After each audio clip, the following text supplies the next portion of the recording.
In today's video, I'm going to teach you how to use Trello for personal productivity, specifically aimed at beginners who are just starting their journey into this fantastic productivity tool. Trello is a highly versatile and visually appealing platform that helps you organize tasks and projects efficiently. So let's dive right in and learn how to make the most of it. To start, open your preferred web browser and head over to Trello.com. Once there, you'll find the option to log in. Click on this login button. Now you have two choices. You can either log in using your email credentials, or for ease of use, you can choose to sign in with your Google account if that's linked. After successfully logging in, you'll find yourself on the Trello dashboard, which is the central hub for managing all your projects and tasks.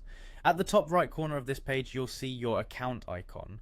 Click on it, and among the options, you'll spot Create Workspace. Now, this is a pivotal step in setting up your Trello system. By creating a workspace, you're essentially setting up a dedicated space where all your related boards, which can be thought of as individual projects or areas of focus, will live. Go ahead and give your workspace a meaningful name that resonates with its purpose. Then choose the type of workspace, whether it's personal, educational, or any other type, and write a brief description to outline its scope or purpose. Once that's all set, click Continue to proceed.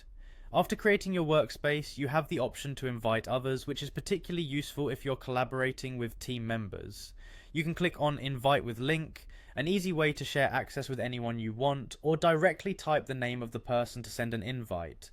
Make sure to click on the person's name and select Invite to Workspace. If you're not quite ready yet, there's also an option to do this later.